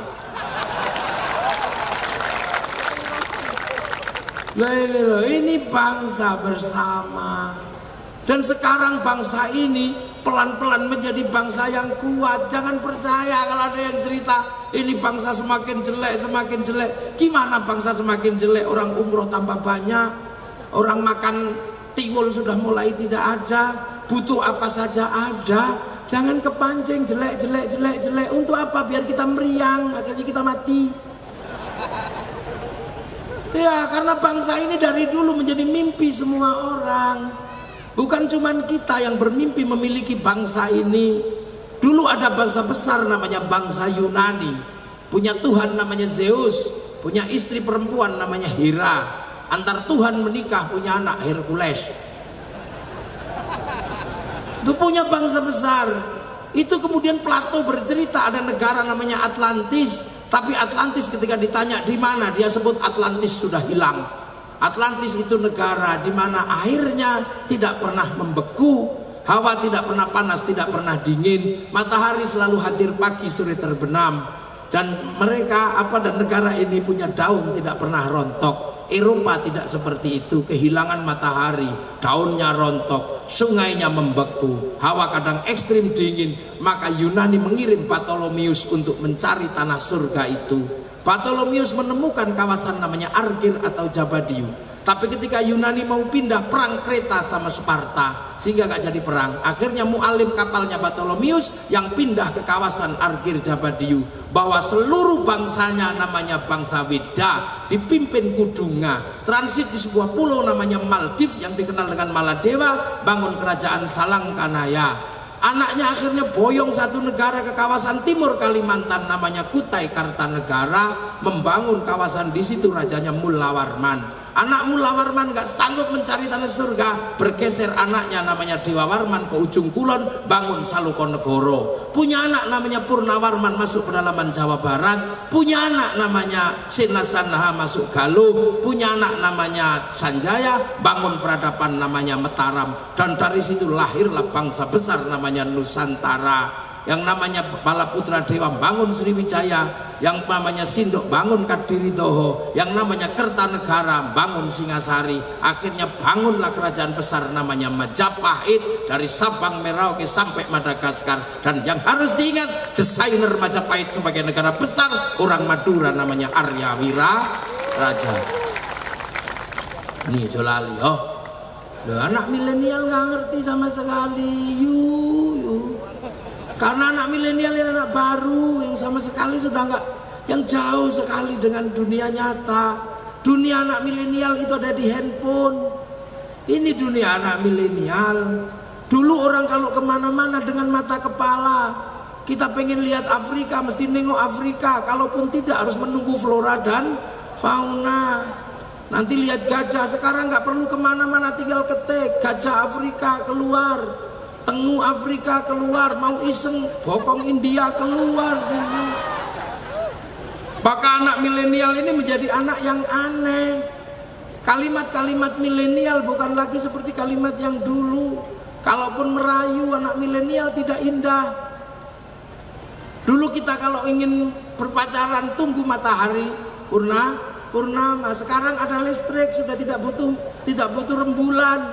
Maka nggak ada rayuan rembulan. Rayuan sekarang tidak nyata. Anak-anak milenial kalau merayu kekasihnya aneh. Mas, apa? Cak, apa? Kita nanti jangan lewat selatan ya. Kenapa kita nggak boleh lewat selatan? Karena kalau lewat selatan aku nggak mampu mengutarakan isi hatiku. Anak milenial. Apakah bapakmu sipir penjara? Kenapa? Karena kau mampu memenjarakan aku dalam hatimu. Ini anak milenial. Nah, anak-anak seperti ini kadang lupa bahwa apapun yang kita lakukan, terbang ke Eropa, kemanapun kita bisa berpikir, kemanapun kita bisa berbuat, asal bisa berselancar di dunia maya. Tapi kenyataan yang nggak bisa kita lampaui, pergi kemanapun melampaui batas negara, kita selalu ditanya identitasmu mana, pasportmu mana. Ke Eropa kita ditanya pasportmu mana, pasport kita tetap Indonesia. Habib Rizik walaupun di Makkah keturunan Rasulullah, masuk sana tetap ditanya paspor Anda mana. Lim Swee Leong orang kaya yang namanya Naga 9, kalau pulang ke Tiongkok tetap ditanya pasportmu mana. Bahkan haji perintah Allah kalah sama paspor. Kamu pergi haji nggak punya paspor, ditolak dari tanah maka jangan lupa batas dunia milenial terakhir adalah batas bangsa dan negara. Maka cintailah bangsamu. Jangan membawa sesuatu yang tidak cocok buat Indonesia. Malaysia membawa ajaran-ajaran yang tidak cocok, bikin radikal di Malaysia. Sekarang Malaysia sadar, tidak mau lagi mengimpor ajaran-ajaran untuk menyelesaikan Malaysia, maka ajaran yang tidak produktif diselesaikan lewat Isa, dan bangsa Malaysia serahkan kembali pada si Upin dan si Ipin. Si Upin dan si Ipin tidak boleh lupa ada anak-anak India yang bangun bangsa Malaysia, maka dia dikenalkan dengan tokoh kecil namanya Jarjit. Dia tidak boleh lupa ada anak-anak Cina membangun Malaysia, kenalkan tokoh kecil namanya Mei Mei. Dia tidak boleh lupa ada anak-anak Indonesia yang membangun Malaysia, kenalkan tokoh kecil namanya Susanti. Dan penyelesaian itu semua harus lewat pendidikan, maka diselesaikan lewat cikgu. Dan cikgu tidak mengajarkan spaghetti, tapi mengajarkan ayam goreng. Ini cara bangsa ya. Inilah dunia. Jadi kita ini kadang lupa bahwa ada bangsa-bangsa yang sedang menata dirinya. Kita ribut terus. Amerika gagal di Vietnam, bangsanya nggak boleh malu, bikin film Rambo 1 sampai 6. Tidak boleh malu kalah dengan Cina, bikin American Shaolin, American Kung Fu. Nggak boleh kalah dengan Jepang, bikin American Samurai, American Ninja. Bahkan ninja terakhir, samurai terakhir dari Amerika namanya Tom Cruise dalam film The Last Samurai. Jepang nggak boleh kalah, rezim Tokugawa saling bantai dengan restorasi Meiji, itu nggak boleh diulang oleh anak-anak Jepang, maka dibikinkan film sederhana namanya Samurai X dengan tokohnya Rory Kenshin atau Shikenji Himura. Ini penyelesaian bangsa. Makanya ini umat Rasulullah adalah umat ketika semua bangsa sudah ketemu, maka umat Rasulullah harus terbuka betul. Inilah waja'alnakum syu'uban wa qabaila lita'arafu. Pesan kebangsaan diberikan kepada umat Rasulullah karena umat Rasulullah sudah ketemu antar bangsa. Umat Nabi Nuh belum ketemu antar bangsa. Umat Nabi Ibrahim baru sampai Filistin dan Mesir. Umat Nabi Musa baru sampai Mesir dan Filistin, belum sampai Kangean, belum sampai Sumenep, belum sampai Pamekasan. Tapi umat Rasulullah sudah sampai di mana. Bahkan umat Rasulullah malam hari ini ketemu dengan semua bangsa, ketemu dengan orang Eropa. Kenapa? Karena orang Eropa ngirim Apple. Kita ketemu dengan orang Korea ngirim Samsung. Ketemu dengan orang Jepang ngirim Mac. Kaum muslimin nggak bisa haji kalau hari ini tidak berhubungan dengan Yahudi, karena Yahudi yang bikin pesawat. Kalau nggak mau berhubungan dengan pesawat Yahudi, kita pergi haji renang. Istri-istri kita akan cantik, tapi harus berhubungan dengan orang Nasrani yang ada di Prancis, punya bedak dan parfum yang cantik. Kalau bedak Pamekasan orang nggak mau karena beras ditumbuk, blonteng semua. Ini umat Nabi hari ini nggak bisa pisah antar bangsa. Ini saya minum pakai le mineral, ini juga orang Eropa yang punya. Kita makan buah kelapa pakai aritnya dari Pirmo. Mobil yang paling murni hari ini tinggal satu. Kalau ada hujan lama ngapung, nah gitu, itu paling murni. Kita pengajian yang ngeprint, ini print dari Eropa. Makanya umat Islam harus menjadi umat yang terbuka. Untuk apa? Menjadi umat masa depan. Jangan selalu mundur. Ini eranya era demokrasi, jangan mundur lagi ke era khilafah. Ini era perbankan, jangan mundur kembali ke era emas. Nanti kita terus mundur. Ini eranya era perang nuklir, tidak lagi mundur era celana sehingga ini era ke depan yang sangat luar biasa. Butuh ketajaman berpikir untuk menjadi Islam masa depan. Harus rukun dengan semua bangsa dan semua suku. Waja'alnakum syu'uban wa qabaila lita'arafu. Makanya umat Islam disuruh pergi haji, nengok Jabal Rahmah, karena di situ pertemuan Nabi Adam dan Siti Hawa, dan seluruh bangsa dunia berasal dari Jabal Rahmah. Jadi Arab juga dari Jabal Rahmah, jadi Eropa juga dari Jabal Rahmah, jadi Cina juga dari Jabal Rahmah, jadi Madura juga dari Jabal Rahmah. Maka kita cuma diminta pengertian. Kenapa Arab cantik ganteng? Karena nggak ada air. Makanya kalau dibikin jelek, nanti kalau mandi tambah jelek. Makanya orang Eropa kenapa tinggi besar? Karena musim dingin. Kalau dibikin kecil-kecil gini mati kedinginan. Maka dibikin besar. Orang Eropa kalau musim dingin nggak punya matahari, kehilangan ultraviolet, pigmen kulitnya berubah, maka lari ke Indonesia, berjemur di Indonesia. Itu bukan pornografi, tapi itu berjemur. Maka jangan salah paham. Maka jangan bikin perda syariat, Pak Bupati turis masuk ke Indonesia harus pakai jilbab, nanti pindah ke Thailand dia. Orang Eropa kalau musim dingin nggak punya daun, karena daun rontok di musim gugur. Yang tidak rontok cuma daun cemara. Makanya bulan Desember kalau Natal pakai daun cemara. Bukan saking hebatnya daun cemara, ya daun itu aja yang nggak rontok di musim gugur. Makanya kalau Natal asli Pamekasan bisa daun jambu, bisa daun mangga. Makanya nggak usah emosi. Jangan kau tanam cemara di depan masjid kami. Itu pohon Kristen. Semenjak kapan pohon punya agama?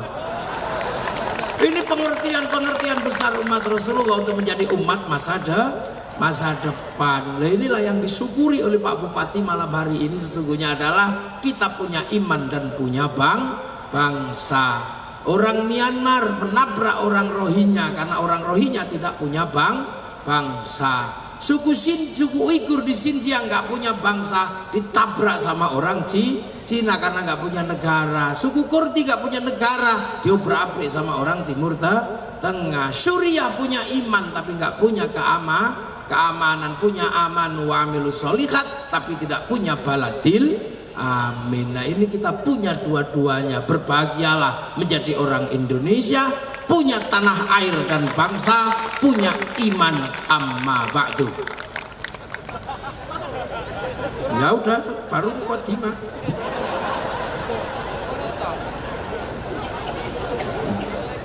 Jam berapa? Oh, jam. Wis to, meneng.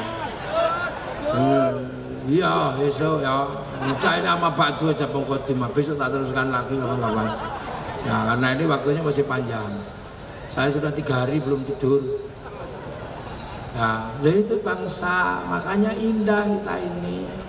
Diajarkan sesuatu yang luar biasa, tinggali tanah air, tinggali bangsa, tinggali agama. Makanya dulu mempertahankan Indonesia itu mati berapa ratus ribu. Maka itulah yang menyebabkan ada NKRI harga mati. Karena dulu untuk bikin NKRI ini yang mati ratusan ribu bahkan jutaan.